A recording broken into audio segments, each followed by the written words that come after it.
हम बात करते हैं अपने कर्मों के अच्छे फल व बुरे फल की, पर ये हमारे कर्मों के फल देता कौन है? कौन है जो डिसाइड करता है कि हमारे इस कर्म का फल अच्छा होगा या बुरा होगा? क्या आप जानते हैं हिंदुस्तान में एक ऐसा भी गांव है जहां पर लोग अपने दरवाजे कभी भी बंद नहीं करते, रात में खुले दरवाजे करके सो जाते हैं, कहीं बाहर जाते हैं तो बिना ताला लगाए चले जाते हैं। क्यों? क्योंकि उन्हें पता है कि इस गांव में कोई भी इंसान चोरी नहीं कर सकता। पर ऐसा कैसे हो सकता है? वहाँ पर एक ऐसे देवता का मंदिर है जहाँ पे तुरंत हमारे कर्मों का फल मिल जाता है। उसके लिए हमारे देश की सरकार को भी कुछ नहीं करना पड़ता। लोग वहाँ पे इतना डरते हैं कुछ गलत करने से क्योंकि उसका प्रभाव बहुत बुरा होता है। हाँ, हम बात कर रहे हैं शनिदेव की, सूर्य पुत्र शनिदेव, जिनके प्रभाव से अच्छे अच्छे देवता भी डरते हैं। शनिदेव के प्रभाव से तो उनके खुद के पिता सूर्यदेव भी नहीं बच पाए।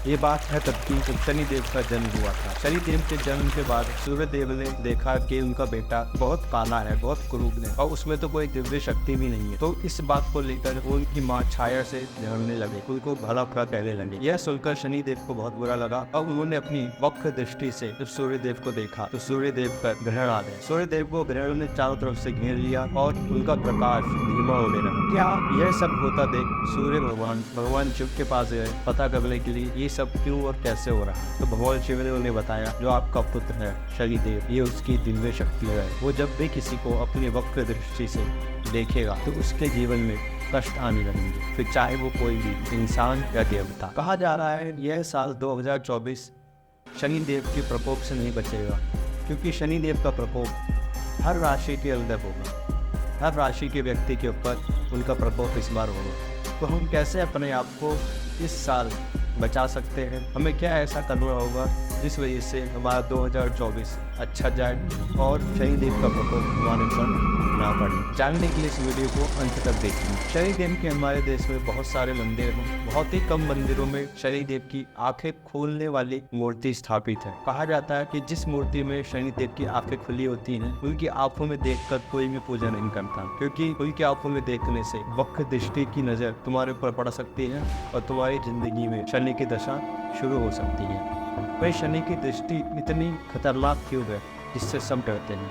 ऐसा क्या हुआ था? क्या दुनिया में कोई ऐसा भी है जिसके ऊपर शनि की दृष्टि का प्रभाव नहीं पड़ता? हाँ, बिल्कुल। आपने वो कहानी तो सुनी होगी जब ऋषि दधीचि की हड्डियों से वज्र का निर्माण हुआ था और उस वजह से वृतासुर का वध किया गया था। उस वध के बाद ऋषि दधीचि की देवी ने एक पुत्र को जन्म दिया था। इसका नाम था पिप्लाद।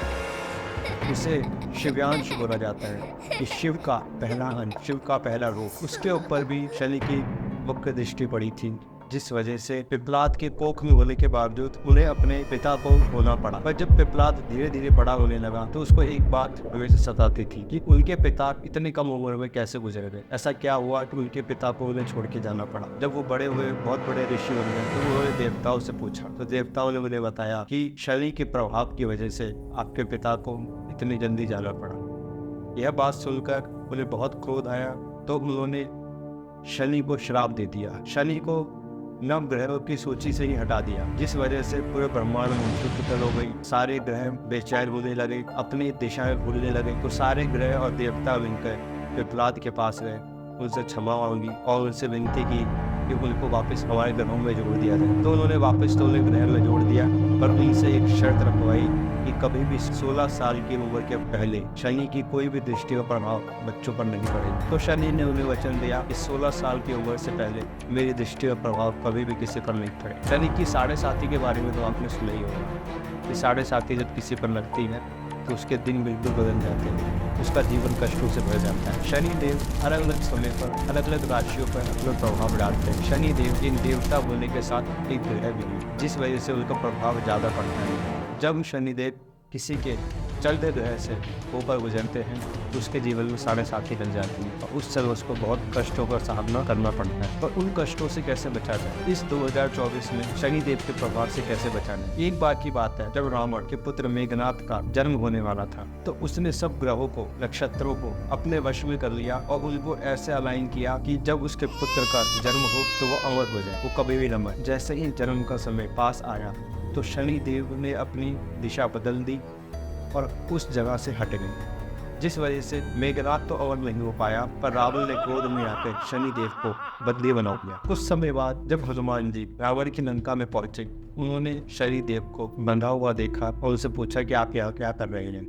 तो उन्होंने सारी कथा सुनाई हनुमान जी को। हनुमान जी ने उन्हें छुड़वाया और मुक्त कर दिया, और जोर से उन्हें जब फेंका लंका से दूर भेजने के लिए, तो बहुत ही दूर जाकर एक पर्वत से टकरा गए और बेहोश हो गए। तब कुछ ऋषियों ने उन्हें देखा और कड़वे तेल से उनके शरीर को नहलाया। बहुत सालों तक उपचार करने के बाद शनिदेव को होश आया, और तभी से हम शनिदेव को कड़वा तेल चढ़ाते हैं। एक बार की बात है, जब शनिदेव ने हनुमान जी से कहा कि मैं सबके ऊपर आता हूँ, तुम्हारे ऊपर भी आऊंगा, तुम्हारी भी दिशा बदल दूंगा। तो हनुमान जी ने उन्हें समझाया, और शनिदेव अपनी शक्तियों के सामने उनको छोटा समझ रहे थे। तब वो उन्होंने कहा ठीक है, आप मेरे सर पे आके बैठ गए। तो शनिदेव हनुमान जी के सर पे आके बैठ गए, और हनुमान जी ने इतने उठा पटक के इतना उछल कूद किए, जिस वजह से शनिदेव का सर चकरा गया और उनको बहुत मुश्किल हुई अपने आप को बचाने के लिए। तो शनिदेव हनुमान जी से माफ़ी मांगने लगे कि मुझे छोड़ दो, मुझसे गलती हो गई, मैंने आपकी शक्तियों को कम समझा। तो तब हनुमान जी ने उन्हें बोला कि ऐसे नहीं छोड़ूंगा। तो शनिदेव ने उन्हें वचन दिया